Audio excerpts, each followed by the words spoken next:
Assalamualaikum warahmatullahi wabarakatuh. Balik lagi bersama saya Akbar CK. Jadi tersangka Roy Suryo bantah telah edit ijazah Jokowi sama dengan punya KPU, kata si Roy Suryo. Nah, kita akan mendengarkan penjelasan dari ahli digital forensik.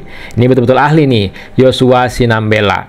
Apa yang dimaksud oleh Polda Metro Roy Suryo ini mengedit ataupun merekayasa ijazah Pak Jokowi sampai Roy Suryo CS ini pantas ditetapkan sebagai tersangka. Tak hanya itu aja, praktisi hukum Dealopa juga mengatakan Roy Suryo CS baiknya diem aja, jalanin aja proses hukum, ya, hadapin saja, nggak usah ribut lagi. Nah, tak hanya itu aja, terakhir nih, IPW Indonesia Police Watch juga mendukung langkah Polda Metro Jaya yang telah menetapkan Roy Suryo CS sebagai tersangka. Nah, sebelum kita ke videonya, jangan lupa like, subscribe, dan share. Tanpa berlama lagi, yuk kita saksikan videonya berikut ini.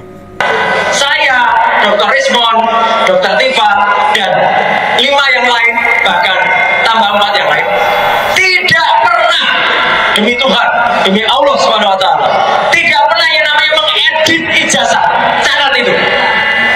Kalau ada orang yang mengatakan kami mengedit ijazah dan mengedarkan ijazah palsu, orang itu yang berbohong. KPU ada 5 tempat sama dengan ini. Jadi mana yang diedit? Tidak ada. Dan sekali lagi 99,9% ijazah ini palsu. Sudah clear banget ya. Dan kenapa kami ditersangkakan? Yang diedit itu yang mana, Bang, sebenarnya? Jadi unsur-unsur manipulasi itu kan ada banyak sebenarnya ya yang bisa manipulasi, yang bisa dilakukan, ya, betul. bukan hanya mengedit, mengubah segala macam, tapi rekayasa itu bisa dilakukan. Misalnya gini ya, pada foto ya, pada foto ijazah yang ada bagian fotonya gitu ya, di sana mereka selalu menganggap bahwa tidak ada lintasan merah gitu ya. Padahal hampir semua orang-orang yang paham IT, yang paham multimedia gitu ya, mereka dengan mudah kok menemukan itu lintasan merah itu meskipun dari sumber foto yang diupload oleh Dian Sandi katakanlah. Tetapi itu mereka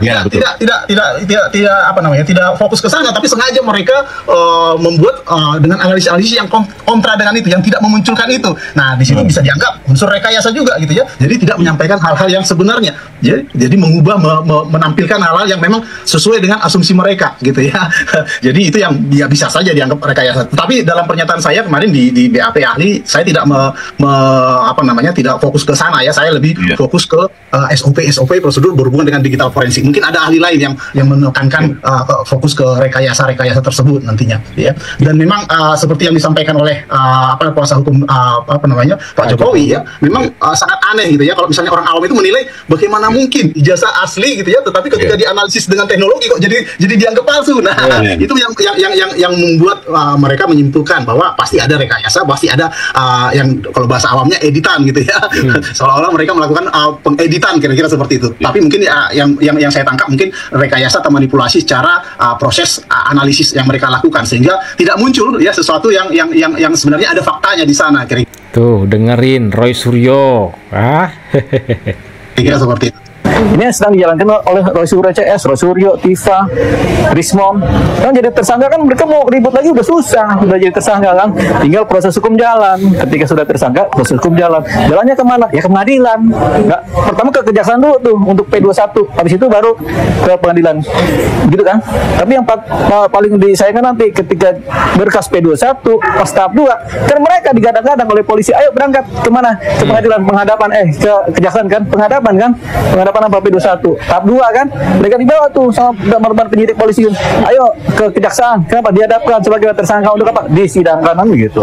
Itu satu hal yang memang sangat memprihatinkan. Dari hiruk pikuk cerita ini yang harus dipelajari, dijadikan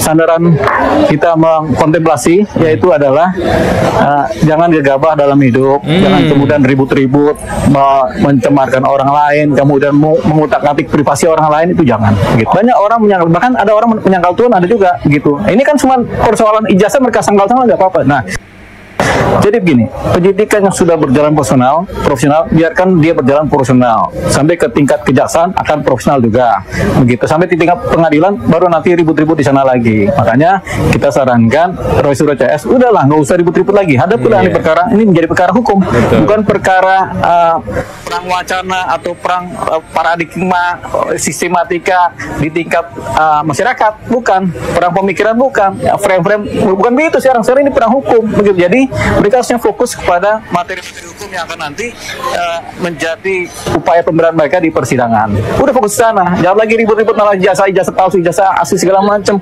Kita aja nggak mau ribut kok, begitu.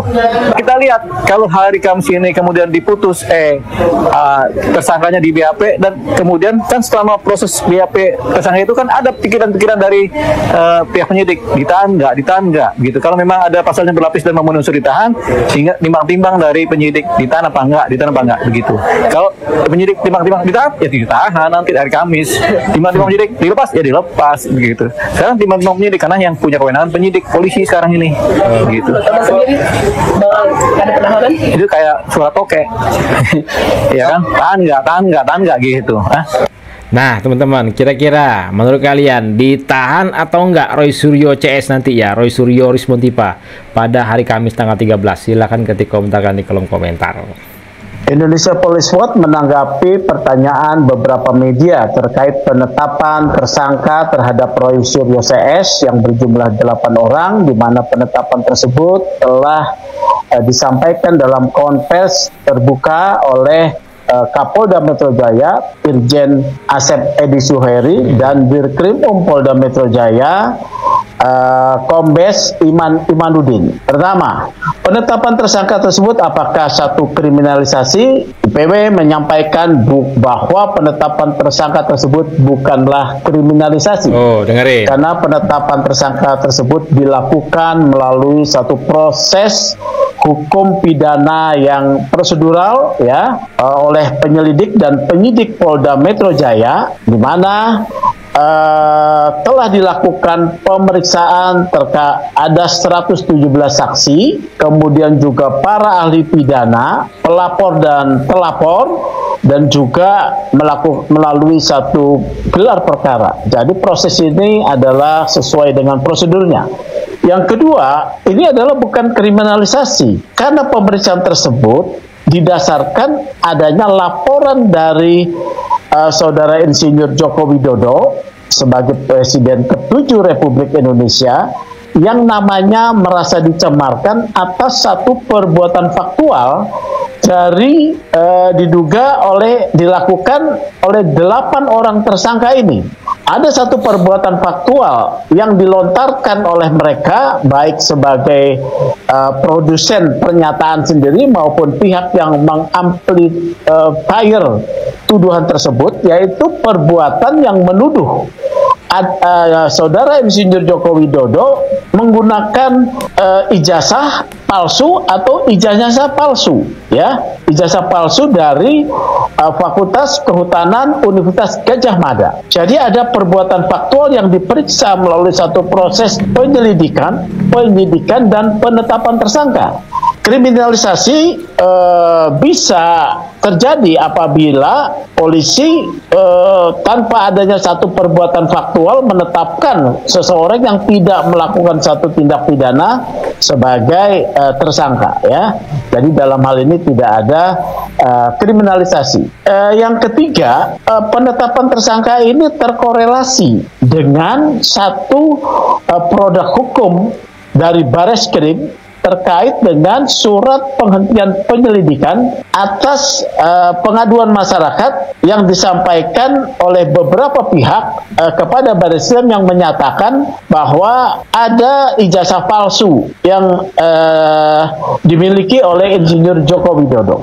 Melalui pemeriksaan saksi-saksi termasuk dari pihak yang menerbitkan ijazah, ya, yaitu Universitas Gadjah Mada, saksi ahli yang berkaitan dengan hal pidana tersebut, kemudian pemeriksaan laboratorium forensik, telah dikeluarkan satu penetapan penghentian penyelidikan atas dasar tidak cukup bukti. Apa artinya tidak cukup bukti? Bahwa dalam pengaduan masyarakat tersebut tidak ditemukan cukup bukti adanya peristiwa pidana pemalsuan ijazah yang dituduhkan. Oleh karena itu ya, Bareskrim malah menerbitkan surat penghentian penyelidikan. Surat penghentian penyelidikan ini menjadi satu fakta hukum yang menguatkan penetapan tersangka terhadap Roy Suryo dan kawan-kawan. Nah, itulah video kita kali ini. Silahkan dikomentarkan di kolom komentar ya. Roy Panci membantah telah mengedit ijazah Pak Jokowi, tetapi semua itu sudah dijelaskan oleh siapa? Yosua Sinambela ya. Mengedit bukan berarti mengubah, tetapi Roy Suryo ini kalau seperti yang dijelaskan oleh Yosua Sinambela itu memanipulasi ya, memanipulasi bagaimana mungkin ijazah ya, ijazah yang bukan aslinya dikatakan palsu oleh atau dituduh palsu oleh Roy Suryo CS. Tak hanya itu aja, pengamat hukum, praktisi hukum, dia lupa juga beri pesan monohok ke Roy Suryo CS ya. Udahlah, nggak usah ribut, hadapi aja ya. Kalau mau ribut nanti ya di pengadilan, ribut-ributan lagi. Ketua IPW juga sudah mendukung langkah Polda Metro Jaya yang menetapkan Roy Suryo CS itu sebagai tersangka. Dan yang paling penting nih, tidak ada yang namanya kriminalisasi, teman-teman ya. Nah, inilah sedikit informasi yang bisa saya sampaikan di video kita kali ini. Saya Akbar CK, mohon undur diri. Assalamualaikum warahmatullahi wabarakatuh. Salam sehat selalu, bye-bye.